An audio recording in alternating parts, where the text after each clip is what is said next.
I'm pleased to say I'm joined by one of the latest qualifiers for this year's PDC World Championship, Raymond Smith. Thanks for the time again, Raymond. How you doing? Yeah, good, mate. Thank you. Yourself? Doing good, thank you. And it's been almost a week now since you won the DPA Satellite Tour Play-Offs to secure your return to Ali Pali in December. What's the last week been like, knowing that you'll once again be playing in the biggest darts tournament in the world? Yeah, it's still sinking in a bit. I mean, this time last week I had no idea that I was heading down. So, yeah, I'm suppose I'm just trying to catch up with it all, and then trying to get everything in place, because now I've got time to prepare for it. Yeah, I'm gonna sit back and try and put all my ducks in a row. Yeah, we'll come back to the weekend later, but let's rewind to when we last had you on our show, and it was just before Christmas. You'd won your first two games at Ali Pali to make the last 32, which meant that you were staying over in the UK for Christmas, but you did have your son Kai, who also played in the tournament with you. How much did it help having Kai with you for those few days? Yeah, no, it was a godsend. I was saying to my wife, I think I would have just disappeared at some point there if I didn't have Kai with me. But yeah, fortunately got through that little episode. Came back after the Christmas break. You beat Florian Hempel to make the last 16. As you're making this progress through the tournament each round, what was the reaction like back home, and how did it feel for you getting through all those games as well? Yeah, I really enjoyed it. It was I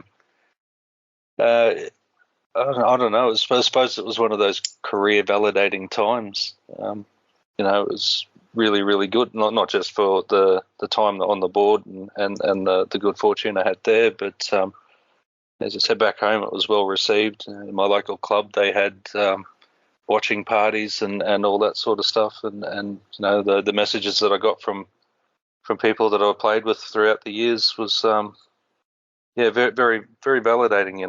One, that I'm there, I'm playing well, and two, that people still follow and support me and thought of me. Next up was Mervyn King in the last 16, and you got off to a great start in that game, 3-1 up, before Mervyn came back to win in that last set. And I remember there was a lot of talk in the build-up about how a win in that game that could have got you that one-year tour card. Was that in your mind at all, or was playing for a spot in the quarterfinals of the World Championship enough to think about? Yeah, I think that whole game, I was just trying my best not to implode, and I ended up losing in the end. But I wasn't fussed on the tour card. I knew I didn't have the capacity to take it on at the time. I wasn't thinking about a semi-final. I wasn't looking past Merv, but yeah, I don't know. I just tapped out at the wrong time. Well, you then head home back to Australia. Not long into this year, you're playing on the DPA circuit, and I saw on Twitter you posted your disappointment about a new format which was being used. Can you talk us through what was wrong with it, and did the DPA take your concerns on board? Oh, this is probably going to get me in trouble with the DRA, but yeah. So we had a tournament format, and look, I'll make the concession up front. The work and effort involved in trying to come up with a satellite tour to play a major tournament out of 5 different hubs around Australia was a massive undertaking. But yeah, I mean, we in Queensland, we'd finished our round robin phases before Western Australia had even started, and then I think I waited around for 2.5 hours, and then after 2.5 hours, it was I was supposed to play a game, and I'm on my board waiting, and then the half an hour went by, and I said, "Look, I can't raise the person I'm playing. Can I claim the forfeit, because they're not answering?" And they said, "Oh, their phone's gone flat, etc., etc." Anyway, another 20 minutes or so went by, and then I finally got a game, and by that time it'd been several hours. So I got through that one, and then I was supposed to play Robbie King, I think it was, after that, and they said, you can either play now and wait 2 hours, or you can wait an hour and a half and play. And I just said, it's 8 o'clock at night by that time. The bar staff had finished for the night. All the toilets were closed, the amenities were closing, and we were in the last 16 phase. So I just said, by we're not going to have any facilities or anything to finish it. You go into the toilet in the dark and all that. And I just said, this can't. We should be able to cancel the tournament, or not cancel the tournament, but put a stop to the tournament now. Come back in the morning and finish it off, because we can't keep going. It had been 8 hours and we're still not into the top 16 rounds with no. And then it just we're told to finish it out. It is what it is, and all that sort of stuff. And we just said, look, I can't stay here and finish this off. It's going to be too long of a night. You got to come back in the next morning and play again. And so I thought, I got the top 16 points. I'll come back in the morning. And then there was more controversy after that, and I think I just had the Saturday off, and I thought I'll regroup and I'll try and come back Sunday. So end up regrouping, coming back Sunday, played well, and we put in all our feedback back to the DPA, but it was at the time COVID wound up in Australia. We said we should be back on tour, eliminate this problem, and that's kind of sort of where it all ended.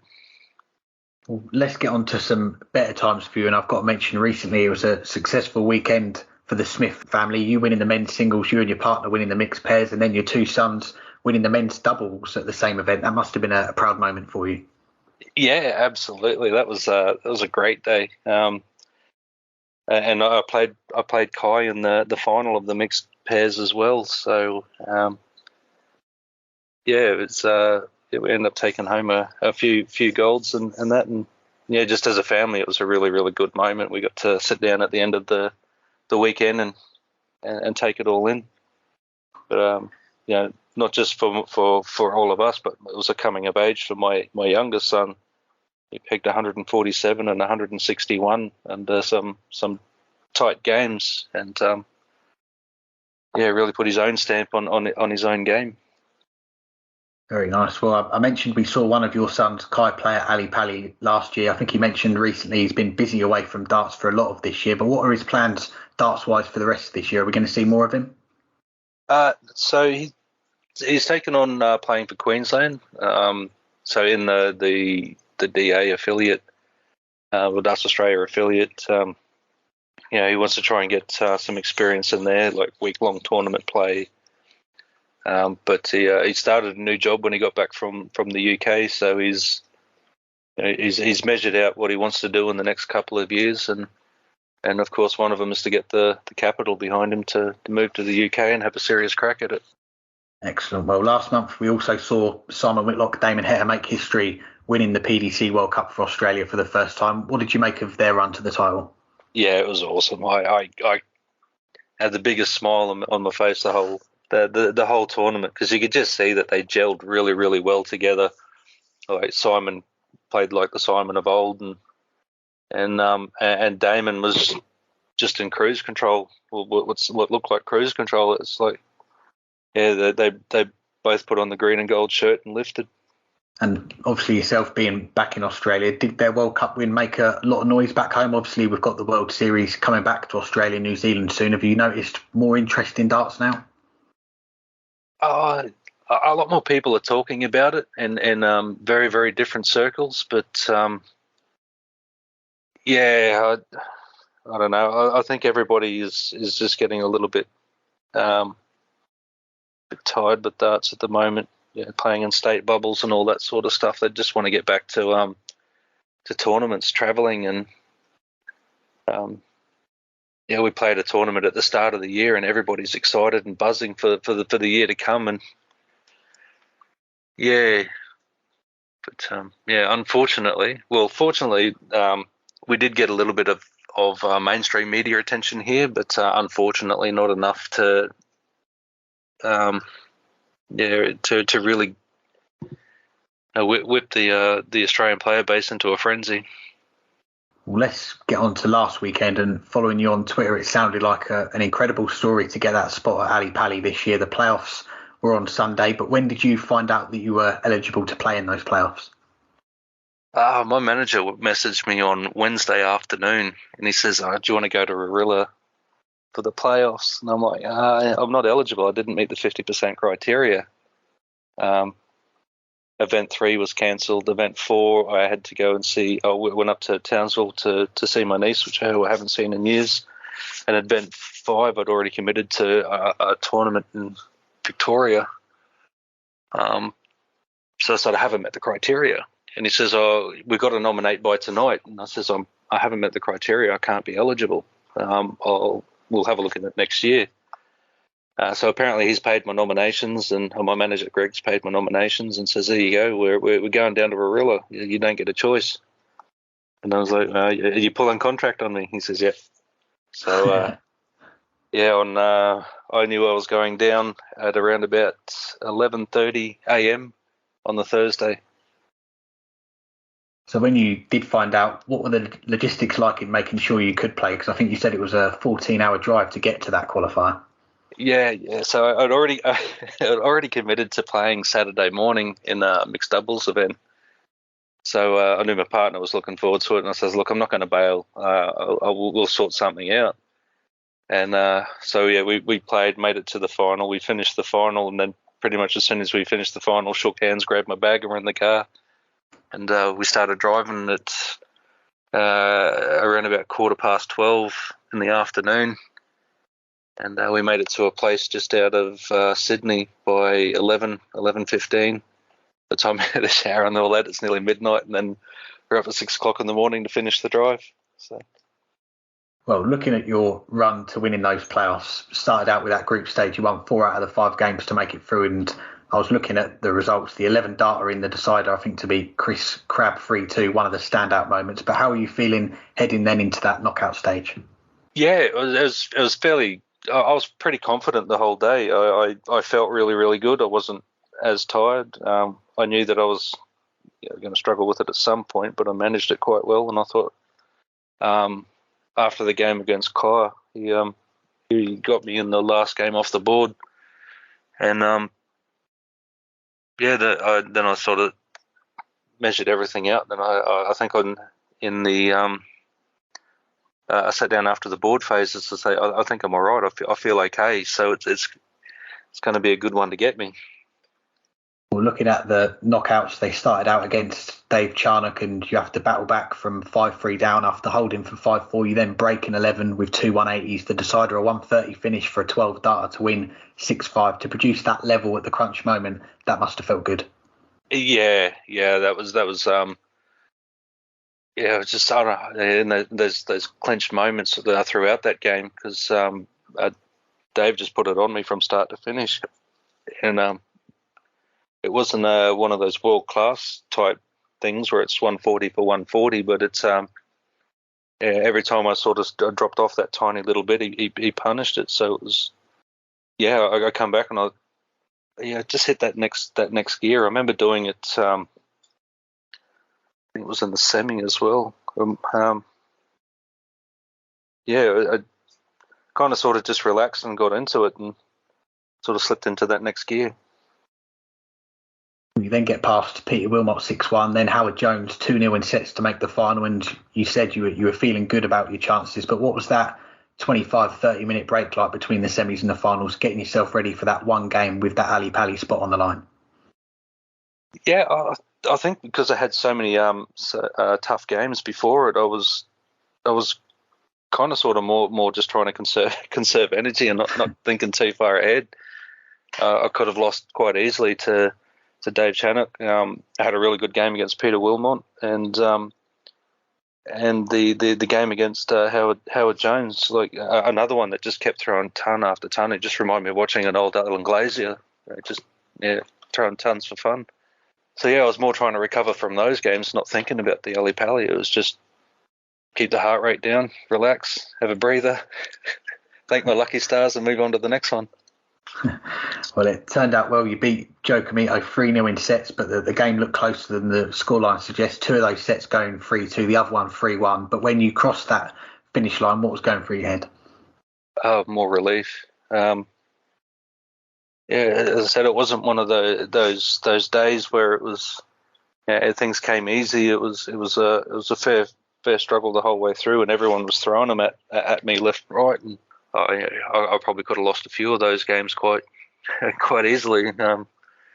So it was more relief, and yeah, I think it took me until the following Wednesday that it all kind of sort of sunk in, the gravity of what had happened. Well, I want to take you back to March. You tweeted, "Not sure an Ali Pali return will be on the cards this year. Play golf instead." If someone would have said back then you would be returning to Ali Pali in December, what would you have said to them? Somebody had said on Monday, would I be going back? Yeah, no. I'd pretty much try to put myself in a position that next time I do go back, I'll sort out taking the wife with me and look at a potential, see if she likes it and all that sort of stuff. So I was thinking about next year. I wasn't thinking about this year at all. But if you had asked me, are we going back to the Ali Pali this year? Nah. Well, after that tweet, did you play any golf at all, or have you stuck with the darts? No, I played a little bit of golf, but yeah, I don't know. It's one of those funny things. I was watching those FDI rankings and all that sort of stuff, and then I got a little bit too involved with that, thinking, I won't play this one, but if I don't, I'm going to lose my ranking. So I'll go and play. So that's all I was. Yeah. Well, for me, you are one of the best players on Twitter as well. A lot of players now, they've got their management running their social media, but we love the honesty that you share with the fans, but you also have a bit of fun with it as well. And that video on the way to the qualifier, singing your walk-on song last weekend, did it just come on, or was it on your playlist? What else do you enjoy listening to as well? No, it was on the manager's playlist. So yeah, we had quite a varied one. I think we bounced around between a few of the Bee Gees songs, and then we had Bone Thugs and Harmony come on, and a little bit of Tupac, and then this song come on. I thought, yeah, I'll whip this out and have a go. And then it was quite a mixed bag. But over a long drive, it's going to be a mixed bag. Yeah, definitely. Well, lastly, before we let you go, obviously December, that's a long way off still when you'll be back at Ali Pali. But what are the plans between now and then, the next 5 months, playing wise, to make sure you are ready for when you do come back?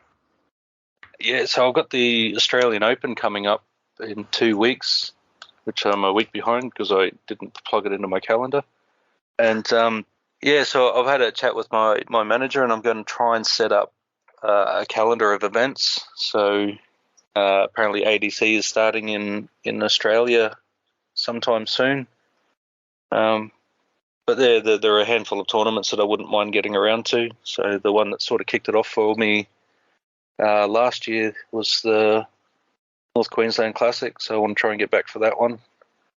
But mainly at the moment, it's the plans are quite involved. I'm hoping to not only get all my preparation done, but I've also formalised a lot of my professional skills and all that sort of stuff for just in case things go really well in the UK, and I can look at a possible move. So that's kind of sort of where all the planning's at.